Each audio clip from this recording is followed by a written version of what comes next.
Sláinte, everyone. Darren Lynch from Irish Titan with another Commerce Over Craic here at RERA, right outside of Shop Talk 2026. Welcome to Jason Nyhus, good friend from Shopware. Hey, welcome. We're thrilled to be on the call, on the pod. All right. Or whatever this is. Thank you. Thanks for joining again. Yes, no problem. So why don't you paint a picture of Shopware for the audience? Let's start there. Yep, absolutely. So Shopware is a commerce platform built for the complex commerce use case. And so we're an open source commerce system. We're one of the largest in Europe and the fastest growing in North America. Our goal is to serve the complex market. So, there are unbelievable e-commerce platforms that even partners like Irish Titan work with. Those guys serve that apparel, health and beauty categories beautifully well. Shopware is designed for complex use cases like B2B, as well as regulated industries, government, healthcare, alcohol, tobacco, those kinds of things. Aside from our common roots in the Hawkeye State, we'll circle back to that a little bit more later. Good luck to the Cyclones. That hurts a lot. I think that one of the things we share is an appreciation for complex work. And I think that's one of the reasons Shopware and Irish Titan work well together, because there's still absolutely. a lot of ground to plow, a lot of farm to grow, whatever the analogy is I'm looking for there in that complex space. Oh, that's right. And it's probably still the most underserved segment in the world today. I mean, B2B e-commerce as a comparison to B2C is 4 times larger, right? Yet it's underserved. And so this is where the power of an open source platform and the expertise of the Titans really come together. And that's why we have so many happy customers. Yeah. Let's start top of the funnel, big picture. What are some of the common themes that you're hearing here at Shop Talk and leading into Shop Talk? Yeah, well, I mean, we're in this era of everybody is an AI company, whether it's true or not. And well said. And we're walking the floor and seeing a lot of vendors, and everybody has AI in their titles and their descriptions, and they're talking about agents. And there used to be an old saying that said, if it's built by a product guy, it's machine learning. If it says AI, it's likely just a marketing and a PowerPoint. And that still is true to this day, even in this world of agentic.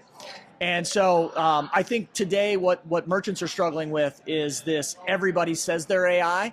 And so there needs to be some reckoning of the quality of some of the services, and frankly, which systems of record should you actually get agentic commerce and AI services from? And this is why Irish Titan plays such a vital part of the ecosystem, is because merchants need these trail guides to help them make sense of all of this noise. Yeah, well, thank you for the shout out. I do think there is a lot of jazz hands regarding AI. I think there's a lot of substance in some cases now, right? It's been 3-ish years, maybe 4-ish years now since AI has really exploded in general. I think that a few years ago in the e-com space, it was still sort of vague and ambiguous, and then structured data started to emerge as a more tangible manifestation of AI in e-commerce, and now agentic commerce as a phrase has emerged. And I think that especially if you distinguish with agentic commerce, if you distinguish between discovery and checkout, that even that starts to take shape and become a little more of an area that we can focus on adding value. That's exactly right. I mean, if you think about, there's kind of classic AI, which takes the things you do to run an e-commerce site and can automate and turn you in from a reviewer to an approver, or from a creator to a approver. That is a big efficiency gain with scalability. Exactly. With classic AI, I think the next era around agentic is really going to take a lot of that kind of wasted energy and resource and time and really help automate it to the benefit of the merchants. I will use your phrase. I always credit you when I say this. AI is at its best when it lets blue collar workers do. Getting close. Dang it! Right. When it does blue collar work for the white collar workers. That's right. Yes, it automates the blue collar work. That's exactly right.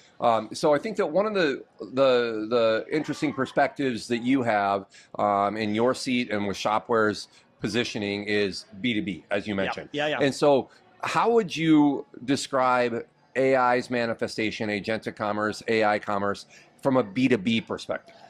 Yeah, well, I think the first thing is that classically B2B merchants, number one, I talked about it is 4 times larger than B2C. So it is an enormous market, but it's largely constrained, and it usually is a little bit of a laggard as it thinks about advancements in technology, especially things like AI. And so what happens in these B2B distributors and wholesalers that we work with is they're kind of waiting and see for B2C to go first, to figure out what works and what doesn't. That's point one. The second thing is when they look at the possibilities of what agentic commerce can do for them, the number one expense that B2B companies have is their sales team. And other human resources. That is their number one expense. And today, if you do, Salesforce published a report that talked about the state of sales. It's a really classically good report. It comes out every year.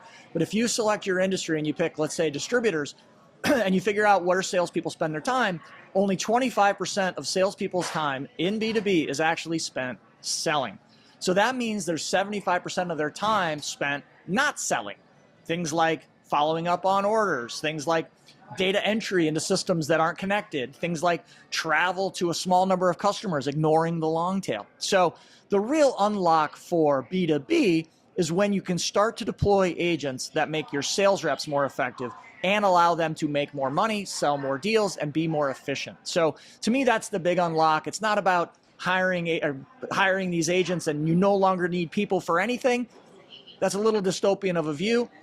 The short-term view is, how do we make these people more effective? And that's kind of our focus together with Irish Titan. How do we design systems and processes and agents to help businesses, thrive? Yeah, and I think that it's surprising and troubling that the B2B sales teams are really able to allocate only 25% of their time to where they add the most value. Think about the unlock for a manufacturer or distributor, if their team can jump from 25 even to 50, let alone if you reverse it right to 75 instead of the 25. 100%. And if most companies have a hard time kind of realizing that's the truth. But if you really analyze where your teams spend their time, it is in a bunch of, overly processed things like updating CRMs and, like I said, following up on administrative. There's so much of it. So this is the big unlock, I think, is these agents to help with the administrative. Yeah. And I think that one of the things about the B2B space that appeals to Irish Titan and Shopware is the more grounded, focused approach that seems to resonate amongst B2B manufacturers, distributors, and decision makers, right? I think that they're less concerned about trends and more concerned about actual business results, which is refreshing in a space that we've been in both been in for a long time, that evolves rapidly, which I love. I like change, but I like rooting that in actual business results. I love it. And it fits your motto, right? Business first, online second. Yeah. I would say the real fork in the road moment that we're seeing is these companies that really have a choice. Listen, there's 18 vendors on the Gartner Magic Quadrant, and all of them are excellent. We're one of them. Okay, we're a visionary in that measure. But it's really hard if you're someone who doesn't live in e-commerce every day to really appreciate where these 18 different commerce systems really drive value and who it helps. And so we've created what I think is a really simple rubric, which is, if you want to change your business processes to fit the way a system works, well then Shopify and BigCommerce and Salesforce are unbelievably great choices. However, if you need the platform to adjust to your business processes and the way you guys make money and differentiate, then Shopware becomes a really good option. The problem that most merchants have is they don't know that fork exists, and that's where a role of people like Irish Titan to help them navigate that choice, as well as which systems around agentic will really help them unlock real opportunities in their business. I love the abundance mentality you just voiced.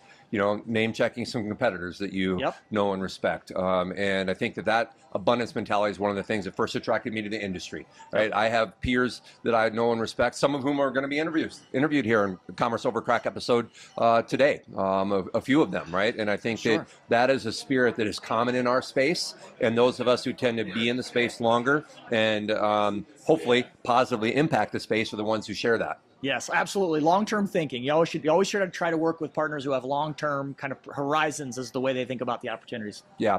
Last question as we land this plane. What do you think we as the ecosystem, the collective ecosystem, what do you think we can do to most help merchants, whether it's manufacturers, distributors, or apparel, or beauty, whatever it might be? What do you think we as the ecosystem can do to most positively impact their chance to win? Ooh. All right. Well, I would say the separation of signal to noise with regards to agentic. So we're going to be in a world where today we have a mass explosion. There's probably as many agents in e-commerce as there are podcasts, which, at this point we have plenty of probably both. But I think you're going to see an order of magnitude more agents. And so the role of the Irish Titans of the world is to help navigate that, to really kind of play with all of the tools, to battle test them, and to figure out which ones actually make a material impact on your business, who protect your data, and who really allow you to kind of take advantage of the opportunity and the efficiency of the future. We're at the moment where it's going to be really, really hard for merchants to decide between quality and quantity of options. And so that, I think, is the most important vital role the ecosystem can play. Yeah, and I think that's what they look to us for collectively. Yep. They look to partners that they trust. That's right. And that think long term. Yep. So, well, thanks again for all the friendship, partnership. Absolutely. Love working with Shopware. Good luck to your Cyclones. Thank you, and vice versa. And if we end up playing each other in the national championship, let's bet a T-shirt again. Done deal. All right. Thanks, everybody, for tuning in to Commerce Over Craic. More futures in the episode, or more episodes in the future. Sláinte. Sláinte.